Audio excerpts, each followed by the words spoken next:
Test. Okay, there we go.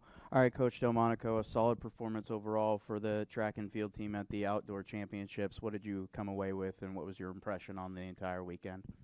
Yeah, I thought it was a great weekend for our men's program. Obviously, our highest finish in the last 6 years, highest point total. I thought we had a lot of really good performances. Obviously, Leif Nelson finishing second. He was one throw away from being a conference champion, and all credit goes to the Augustana thrower. He uncorked one and stepped up when his back was up against the wall. But Leif had a great competition, very consistent, probably his most consistent competition all year, and to kind of progress throughout, I thought was huge for him. So kudos to him. Joseph Green, he stepped up in a big way, scoring in 2 relays and 2 individual events. He came in unranked in a few, and so to make the final was huge, and then to obviously execute, in the final in the 200 and the 400 and finish higher than he came in ranked.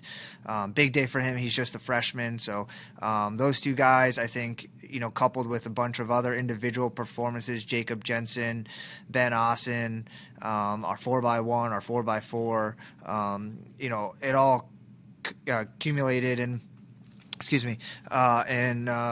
and a big day for our men's program. 3 years ago, we scored 5 points, and then just come away with 31. I think goes to show how far we've come.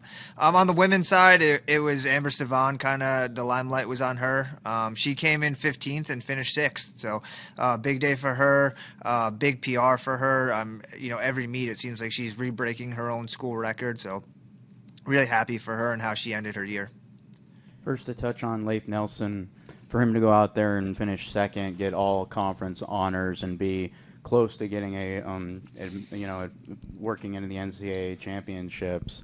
Talk about his work ethic moving into this last weekend and what it took to get that accomplishment. Yeah, I think he just was very focused. I think he was excited. And I think he saw the opportunity in front of him to obviously come away with the championship, which doesn't happen too often in this conference as a freshman. So, and obviously the opportunity to advance to the NCAA championships, he knew this would be his last shot at that as well. So again, I thought he stepped up, dealt with the nerves and all the pressure, and throughout the morning when he was throwing, like it just kind of seemed like he knew what was on the line, but it wasn't going to affect him in a negative way. He used that positive energy. All his teammates were there cheering for him, and to throw 1 PR and kind of move up a little bit on the list, and then throw another PR and move a little bit higher on the list. Like I said, for a long time we thought the conference championship in the javelin was his, but that Augustana guy, he stepped up in a big way, and so like I said, kudos to Augie for getting it done. But we're super proud of Leif. He had a phenomenal year. He's just a freshman, so he's a really bright future these next 3 years here at Minot State. And Joseph Green, another younger member of the team as well, stepped on the podium 3 times.